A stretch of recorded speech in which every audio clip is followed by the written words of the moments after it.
ሶስት ጓደኛሞች መንገድ እየተጓዙ ሶስቱም ጓደኛሞች የአንድ እንስሳ ዌስት ያያሉ እና አንደኛው ከነሱ መካከል ይሄንን ፋንዲያ ይጣለው አኒማል ጭራ የለውም ይላል። ጀስቲፋይ አላደረገም፣ ግን ጭራ የለውም ይላል።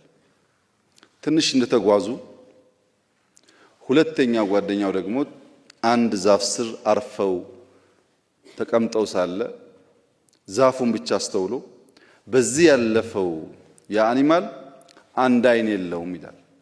ትንሽ ሲጓዙ ሶስተኛው ሰው ደግሞ ጓደኛቸው ያ በዚህ ያለፈው አኒማል ከፍተኛ ክብደት ያለው ሸክም ተሸክሟል ይላል። አለፍ እንዳሉ አንድ ሰው ይመጣባቸዋል። እባካችሁ ወንድሞቼ ግመል ጠፋብኝ አይታችኋል ወይ ይላቸዋል። እና የመጀመሪያው ግመልህ ጭራው ቆራጣ ነው ይለዋል። አዎ ይላል የጠፋበት ሰው። ሁለተኛው አንዱ አይኑ አያይም ይለዋል። አዎ አያይም ይላል ቾኩሎ። አሁንም ሶስተኛው ብዙ ዕቃ ጭኗል ይለዋል። አዎ ከባድ ዕቃ ጭኗል ይላል። ሶስቱም ባንዳፍ አላየነውም አሉ። ሌቦች ግመሌን ደብቃችኋል አምጡ። ጭራ እንደሌለው አንድ አይን እንደሌለው ዕቃ መሸከሙን ሳታዩ እንዴት መናገር ትችላላችሁ?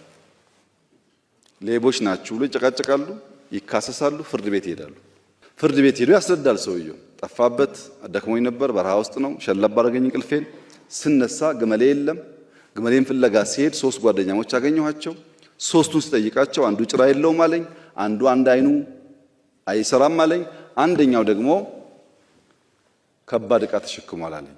እሱኑ አምጡ ግመሌ ስላቸው ደግሞ አላየንም አሉኝ እና ሰርቀውብኛል ብሎ ይከሳል።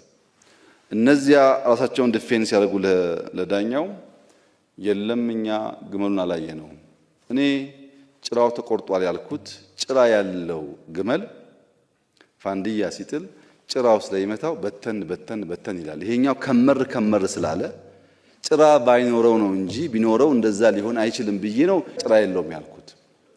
ሁለተኛው ደግሞ ዛፍ ስር አረፍ ስንል ቀና ብዬ ሳይ ከብራንቹ በአንዱ ጫፍ ተበልቷል፣ በአንደኛው ጫፍ አልተነካም። የሚደርስበት ግመል ሁለቱም ማየት ቢችል ኖሮ ይሄኛው ለም ነገር ሳይበላ ሊያልፈው አይችልም ብዬ ነው። ሶስተኛው ደግሞ ዳናውን ሳይ በመንገድ ላይ አሸዋ ውስጥ ጠለቅ ያለ ገባ ያለ ስለሆነ ያልጫነ ግመል ቢሆን ያን ያክል ዳናው የጠለቀ አይሆንም ብዬ ነው እንጂ አላየውም ይላል።